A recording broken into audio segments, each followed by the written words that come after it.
May gagawin nga pala tayo sa araw na ito. Tingnan niyo naman ang aking aglonema Harley Quinn. Harley Quinn ba talaga ito? Ako'y nalilito sa dinami-dami ng variety ng aglonema at magkakahawig sila. Nagsiksika na sila at mukhang matamlay ang mga dahon. Yan ang aayusin natin maya-maya. Hello everyone! Welcome to my channel! I'm Marlies Aharol. If you enjoyed this video, please like and subscribe. Kung mahilig ka sa ornamental plant, ay siguradong kilala mo ang aglonema. Isa ito sa mga halamang ornamental na madaling itanim. Tumutubo ito all year round at kahit wala ka pang experience, ay maaari ka nang magtanim nito dahil hindi naman ito masilan. Siguraduhin lamang na huwag itong ilantad sa direktang sikat ng araw. Kadalasan pinaparami ito sa pamamagitan ng stem cutting.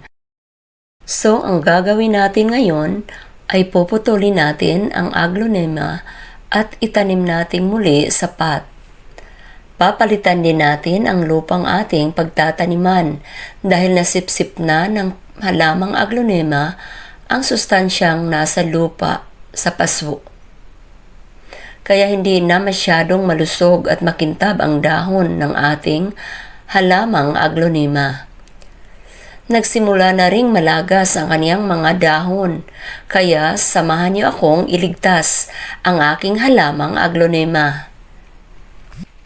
Bago tayo magsimula, kailangan muna nating ihanda ang mga sumusunod na kagamitan. Una, mga paso na paglilipatan natin ng ating halamang aglonema. May paso ako ditong inihanda na yari sa simento. Gawa ko pa ito noong panahon ng pandemya. Tingnan niyo naman. Pangalawa, kailangan natin ang potting mix. Gagamitin ko ang lupang mula sa aming compost pit dahil mayaman ito sa sustansya at hahaluan ko ito ng pinatuyo at inimbak na dumi ng aming manok at pato. At ang pangatlo ay ang ating aglonema plant.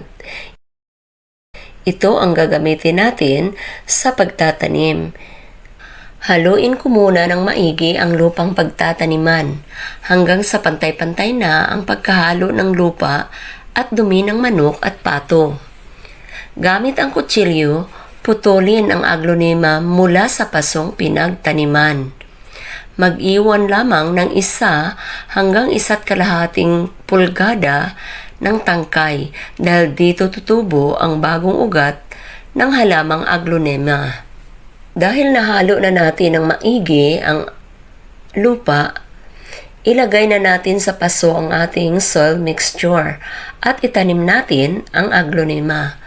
Magtanim ng 2 o 3 aglonema plant sa bawat paso para magandang tingnan at magmukhang makapal kapag sila ay tumutubo na. Idiin ang lupa sa paligid ng halaman para manatili silang matatag. Diligan ang bagong tanim na halamang aglonema.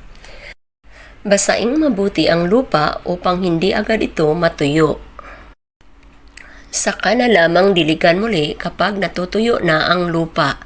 Ilagay ito sa malilim na lugar. 1 linggo na ang nakalipas, kaya silipin natin ang aglonema.